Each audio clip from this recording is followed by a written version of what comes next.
Wicket যত খারাপই হোক, ধান ক্ষেত, মূলা ক্ষেত, পাট ক্ষেত, ভুট্টা ক্ষেত, যে নামে আপনি বলেন না কেন, গোয়াল ঘরের মাটির সঙ্গে তুলনা করেন না, কিন্তু বাংলাদেশ ওয়েস্ট ইন্ডিজ দ্বিতীয় ম্যাচ যে এন্টারটেইনমেন্ট উপহার দিয়েছে, এটা ভাই পয়সা উসুল, প্রাইসলেস। সুপার ওভার থেকে শুরু করব, রিশাদের হিরোইক পারফরমেন্স থেকে শুরু করব, নাকি সাইফ যে 5 রান ডিফেন্ড করে দলকে জিতিয়ে দিচ্ছিলেন সেখান থেকে শুরু করব, আমি ঠিক কনফিউজড। আমি অ্যাকচুয়ালি কনফিউজড যে এরকম ম্যাচ আমরা কিন্তু সচরাচর দেখি না। সুপার ওভার থেকে শুরু করাটা ইম্পর্টেন্ট, কেননা এত এন্টারটেইনমেন্ট যেখানে গিয়ে সব কিছু শেষ হয়েছে সেখান থেকে কথাটা শুরু করা জরুরি। বাছাইকৃত কাঁচামাল ও স্বয়ংক্রিয় ইউরোপিয়ান মেশিনে তৈরি হয় all time butter bun, all time healthy life. একটা ব্যাপার খেয়াল করেন যে আকেল হোসেন 10 রান ডিফেন্ড করতে এসে 2 wide, 1 no ball, free hit, এরপরেও বাংলাদেশ ম্যাচটা জিতলো না। কনভেনশনালি যেভাবে ব্যাটিং অর্ডার সাজানোর কথা, বাংলাদেশ কিন্তু ডিফারেন্ট কিছু চিন্তা করেনি।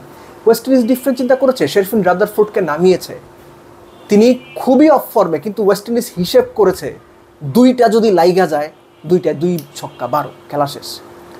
বাংলাদেশ ওই হিসেবে যেতে পারেনি। ধরেন তর্কের খাতিরে বলি, এই ইনিংসে সবচেয়ে বেটার বাংলাদেশের সবচেয়ে বিগ হিট কে করেছে? রিশাদকে নামানো ট্রাই কি করা যেতে পারতো?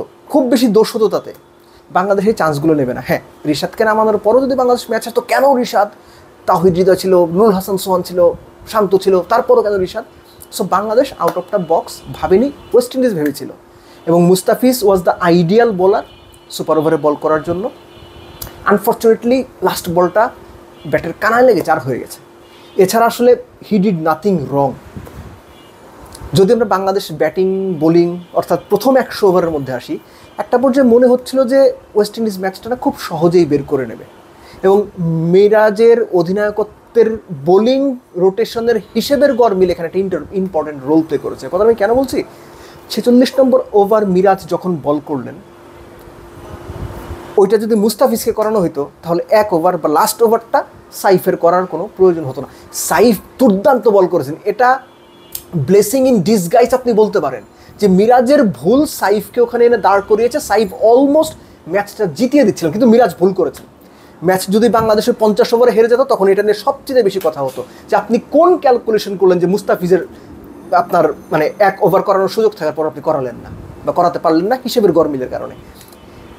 বাংলাদেশের ব্যাটিংয়ের দিকে যদি যান, প্রথমে একটা কথা আমি বলে নেই, তাওহিদ হৃদয় বিগ শট খেলতে গিয়ে মিড উইকেটে ঘোরাইতে গিয়ে আউট হয়েছে।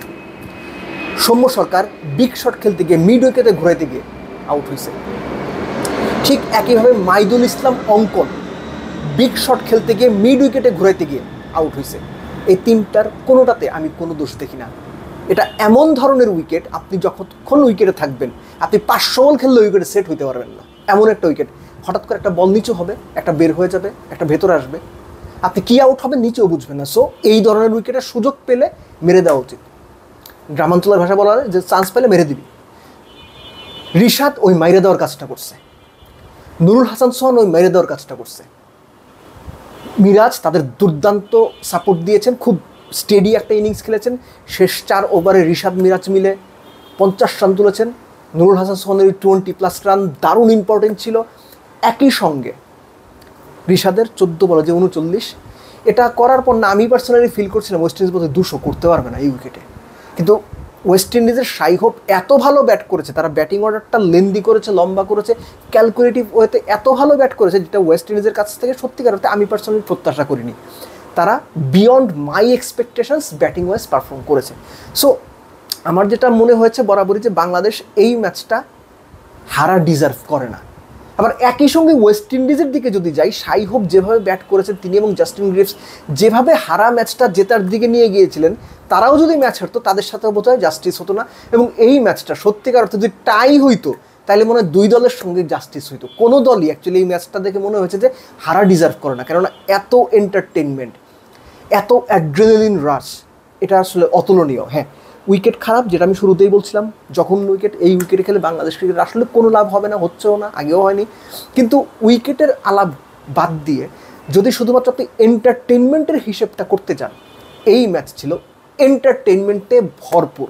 এবং এক কথায় যদি আপনি বলেন, it's all about entertainment and only entertainment.